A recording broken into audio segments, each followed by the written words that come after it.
vocês? Por aqui, professora Tainara Tomás, e sejam bem-vindos à nossa aula de doenças pulmonares. Para quem ainda não me conhece, muito prazer. Eu sou professora de Educação Física de formação, mas aí tenho a minha experiência mais no atendimento pré-hospitalar. Também tenho formação técnica de enfermagem, sou docente de anatomia, políticas de saúde em alguns cursos técnicos e instrutora de alguns programas, como o programa Multiplicadores do Bem, do IBRAP.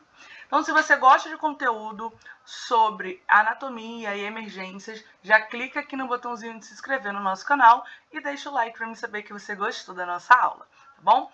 Essa aula aqui, ela dá direito a um certificado de ouvinte. Lembrando que a nossa aula de doenças pulmonares, ela foi ao vivo lá pelo Google Meet no dia 3 de outubro, tá? Então, essa aqui é a gravação da nossa aula. Então, o que a gente vai falar hoje? A gente vai falar sobre anatomia pulmonar, o que são doenças pulmonares, sobre as doenças pulmonares obstrutivas crônicas, o que é um efisema pulmonar, a diferença de bronquite para bronquiolite, o que é um edema agudo do pulmão e o que é tuberculose.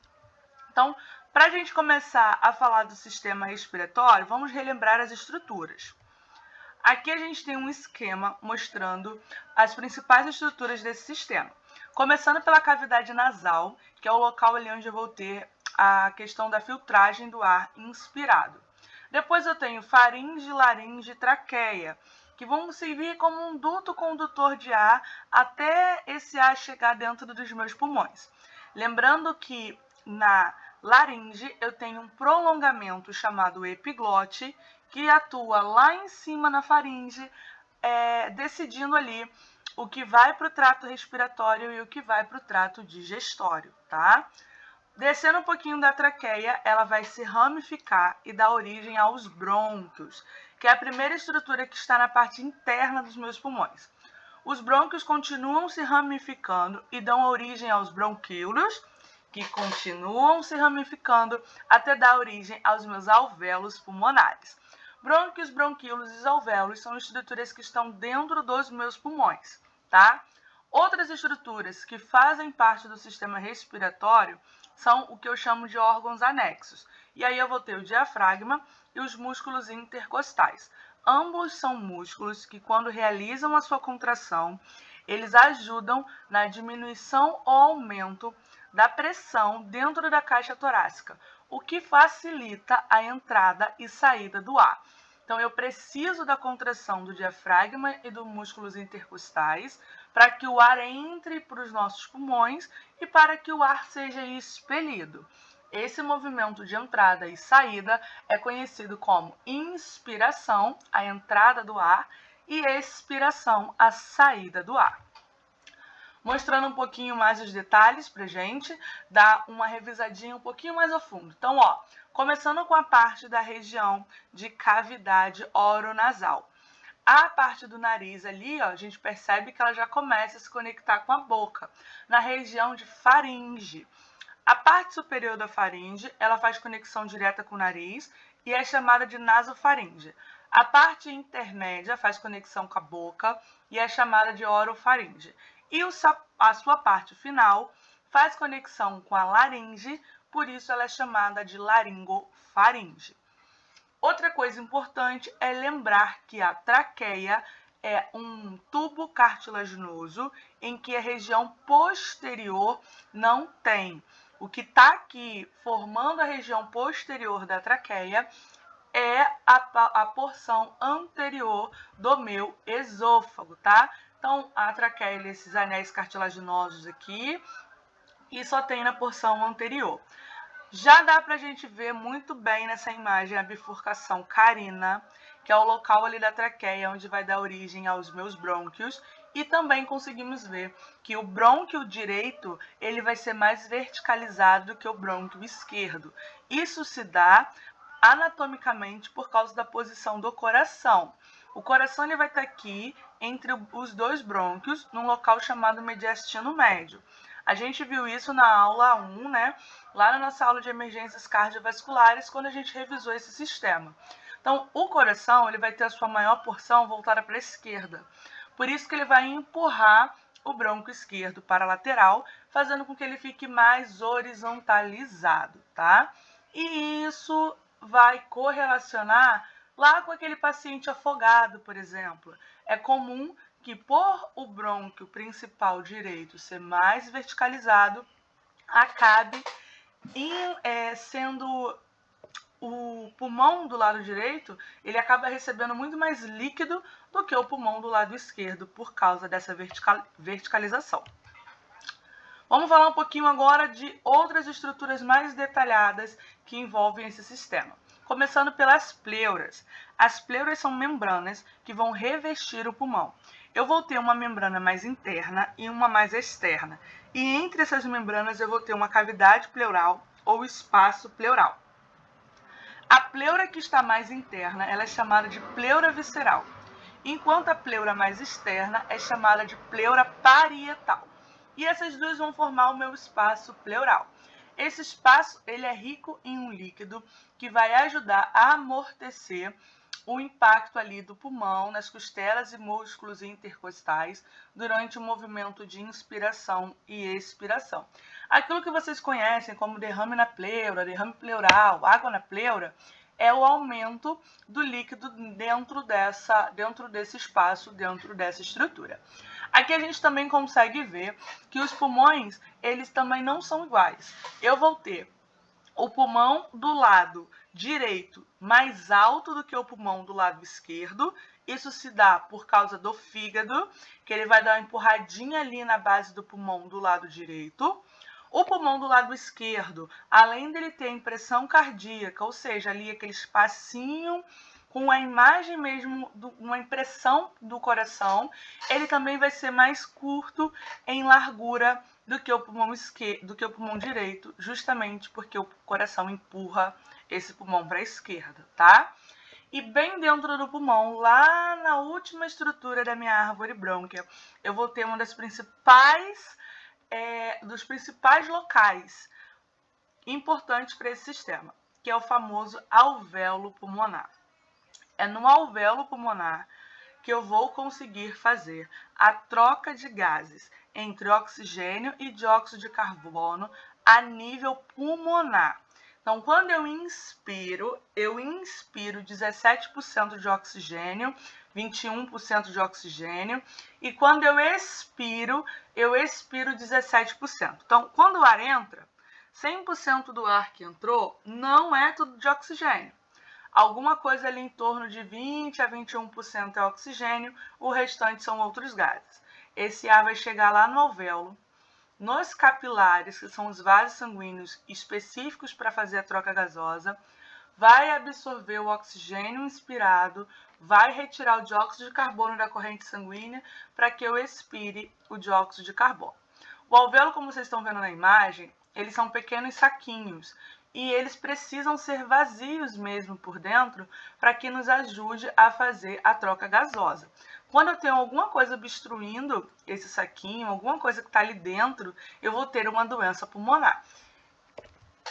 Afinal, o que é essas doenças pulmonares? A doença pulmonar ela vai ser um termo genérico, que vai ser utilizado para designar as doenças que afetam o pulmão dos pacientes. Algumas doenças pulmonares elas vão ser crônicas e o paciente vai apresentar crises e episódios agudos dessa doença ao longo da sua vida. Outras vão ser agudas e durar apenas alguns dias até que o paciente volte a se recuperar. Então, quando eu falar de doença crônica, é aquela doença persistente que o paciente tem por muitos anos, que não consegue se recuperar, ele ameniza, mas daqui a pouco ele volta a ter uma crise de novo. Quando eu falo de doença aguda, é uma doença que surge do nada, demora pouco tempo, o paciente se recupera logo, pode ser que lá na frente ele tenha uma outra crise dessa doença aguda de novo, mas a crônica é a mesma doença persistente. Como eu tenho essas doenças persistentes, elas podem ser obstrutivas, ou seja, elas estão obstruindo de forma crônica a chegada do ar até o alvéolo pulmonar ou mesmo obstruindo o próprio alvéolo pulmonar. A doença pulmonar obstrutiva crônica, que vocês conhecem como DPOC, ela é prevenível e também tratável. e vai ser caracterizada justamente por isso, por uma presença constante de limitação de fluxo de ar. Então, o paciente, de forma crônica, de forma constante, ele vai ter essa dificuldade de respirar e também pode apresentar uma tosse produtiva. Tosse produtiva é aquela tosse que vem com um acúmulo junto de muco, tá?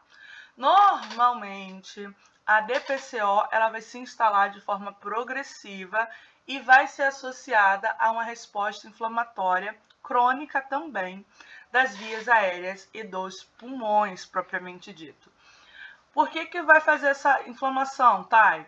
Porque eu vou ter a pessoa exposta a gases prejudiciais, a partículas prejudiciais por um longo tempo. Então, as pessoas que são fumantes, que trabalham com agrotóxicos, que trabalham com produtos químicos, que estão em locais que tem muita poluição, tudo isso é fator de risco para que você no futuro venha a ter uma DPOC. Quais são as DPOCs? Hoje a gente vai ter o efizema e a bronquite crônica. No efizema, eu vou ter o alvéolo sendo rompido, enquanto na bronquite crônica, eu vou ter um aumento na produção de muco lá na minha árvore brônquia, normalmente na região de bronquíolos e também na região de brônquios. O efizema, ele vai fazer um alargamento permanente e anormal nos meus alvéolos, ou seja, o espaço do alvéolo ele vai aumentar e isso pode fazer com que se rompa as suas paredes. E aí seria como se esses saquinhos estourassem, tá? Essa situação vai interferir na função do diafragma junto com o músculo intercostais, que agora eles vão ter que aumentar o seu trabalho de contração para conseguir suprir a quantidade de ar que agora esse pulmão vai estar precisando receber, já que os alvéolos danificados não vão estar conseguindo fazer uma boa troca gasosa, tá? E como é que eu vejo isso? O paciente ele vai apresentar muita dificuldade respiratória, só que não de forma aguda. Vai ser uma dificuldade respiratória progressiva, então ela vai tendo uma piora diária e também por muito tempo, justamente por ser crônica. E a bronquite, Thay? A bronquite ela vai ser definida pela presença de expectoração por um tempo prolongado, ou seja, pela presença daquela tosse produtiva com muco por um tempo estendido, tá? Que tempo mais ou menos a gente começa a pensar que aquela tosse com muco pode ser uma bronquite crônica? Da seguinte forma: tem que durar pelo menos 3 meses durante um ano e tem que ter no paciente esse quadro por 2 anos sucessivos. Então, o paciente que ele tem uma tosse estendida, produtiva, por mais de 3 meses, e aí tem mais de um episódio no ano, ou em 2 anos seguidos ele apresenta aquela mesma tosse, produtiva, estendida por 3 meses, ele já começa ligar a luzinha de alerta para a gente desse paciente ter um quadro de bronquite crônica, tá bom? Tá, bronquite e bronquiolite. A bronquite eu já sei que você falou aí para mim, que é esse aumento de muco de forma crônica que dura uns 3 meses no paciente. E a bronquiolite? Vamos lá. Imagina uma casa. A bronquite seria os meus canos de 100 entupido. Aquele cano grandão tá cheio de muco. A quantidade de muco ali, como o cano é largo, vai ainda conseguir passar um ar. Agora, na bronquiolite, seria aqueles canos pequenos, um caninho de 20, cheio de muco. Agora, eu tenho um cano menor. Se o cano é menor, qualquer presença de muco ali dentro vai dificultar muito a minha passagem de ar. Então, a bronquite, ela ataca a região dos brônquios. A bronquiolite ataca a região dos bronquíolos. E outro detalhe, a bronquiolite ela é mais comum em crianças menores de 2 anos e a bronquite já é mais comum em crianças maiores, tá bom? Tá, e por que a bronquiolite normalmente a criança fica internada? Justamente por ser uma inflamação no local muito próximo ao alvéolo, que que se esse muco desce para o alvéolo pulmonar, vai dar muito mais dificuldade respiratória nessa criança. Então eu começo a trazer a criança para dentro do hospital para que ela tenha um acompanhamento melhor. A gente já vai ter umas aulas de farmaco aqui para falar sobre terapias medicamentosas e essa importância no caso de uma bronquiolite por algo bacteriano, eu ter a medicação correta no exato momento. Então, se é para tomar todo dia 8 horas da manhã, todo dia 8 horas da manhã, porque isso pode atrapalhar o quadro do meu paciente. Então, quando possível, lógico que hoje a gente não está vivendo um cenário que seria ideal colocar meu paciente internado para ele poder ser medicado. Mas no caso de crianças, onde eu posso ter um agravamento da sua respiração, ali dificultosa, que pode evoluir até para uma parada respiratória, às vezes é mais fácil eu fazer uma internação para seguir com o tratamento dela. Edema agudo de pulmão. Edema a gente já sabe que é um inchaço, né? Um aumento ali daquela estrutura, normalmente ocasionado por um acúmulo de líquido. No edema agudo do pulmão, o acúmulo de líquido vai ser dentro do meu alvéolo. Então agora você vai imaginar que o alvéolo é uma bolinha de festa, uma bexiga. Ela tem que estar vazia e se ela estiver cheia, tem que ser cheia de ar. Se eu começo a encher de água, eu atrapalho a minha troca gasosa.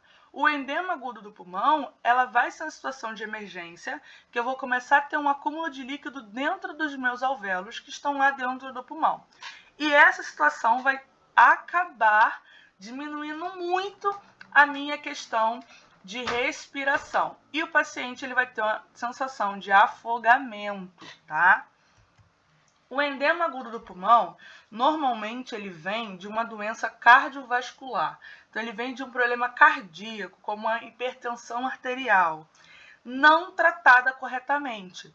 Isso vai aumentar a pressão nos vasos do pulmão e vai fazer com que a parte líquida do sangue acabe entrando para dentro dos meus alvéolos pulmonares. Mas outras coisas também podem causar um edema agudo de pulmão, como, por exemplo, uma infecção pulmonar. Só que aí, no caso de eu ter líquido dentro dos alvéolos, eu vou ter uma grande presença de muco. E a tuberculose? A tuberculose, ela é uma doença que vale uma aula só para ela. Só para começar, a gente tem mais de 10 tipos de tuberculose e muitos tipos de tuberculose não atingem somente os pulmões. Ela vai ser uma doença infecciosa transmissível que afeta prioritariamente os pulmões, embora possa acometer outros sistemas e órgãos, e é causada pelo bacilo de Koch. A tuberculose extrapulmonar, ou seja, que ocorre fora do pulmão, pode acontecer de pegar quais órgãos? A pleura, que é aquela cavidade, aquela membrana que envolve o pulmão, glânglios, que fazem parte do meu sistema linfático. Ela pode ser osteoarticular, então ela pode pegar os meus ossos, ela pode pegar as minhas articulações. Geniturinária, então ela pode pegar todo o meu sistema renal e genital. Intestinal, peritoneal. Para quem não lembra ou não sabe o que é o peritônio é uma estrutura que segura os seus órgãos dentro das cavidades, tá? Ela pode ser pericárdia, então ela pode pegar em volta da membrana que cobre o coração. Ela pode pegar todo o seu sistema nervoso, a região ocular e a sua pele, tá bom? A taxa é muito pequena. 85% dos adultos aí que têm tuberculose, apenas 10% vão ter uma tuberculose extrapulmonar. Nas crianças, ali eu vou ter alguma coisa em torno de 25% tendo essa tuberculose extrapulmonar, tá? Como é que faz para prevenir essa tuberculose? Primeiro, a vacina BCG, que pode ser dada para criança até os 4 anos, 11 meses e 29 dias, que ela vai prevenir das doenças, das formas, né, da doença mais grave. Mas, preferencialmente, a BCG tem que ser dada logo nos primeiros dias de vida dessa criança, que é quando o sistema imunológico dela está meio caidinho, ainda não começou a se acostumar com o mundo aqui fora. Então, para a gente já proteger de imediato, tá? A dúvida agora é com vocês. Se vocês assistiram a nossa aula até aqui, muito obrigado. Deixem aí no comentário o que vocês gostaram, o que não gostou, se ficou alguma dúvida sobre o conteúdo. Lembrando que essa aula ela dá direito a você pegar um certificado de ouvinte. lá pela Hotmart. O link está aqui embaixo, você vai clicar, vai abrir a plataforma da Hotmart e lá dentro tem um videozinho meu explicando como é que você faz para retirar o seu certificado, tá bom? O certificado é opcional no valor de R$5. E se você ainda não está inscrito nesse canal, clica no botãozinho de se inscrever, porque toda semana tem uma aula aqui, vários conteúdos gratuitos e não deixe de seguir a gente nas outras redes sociais, tá bom? Então,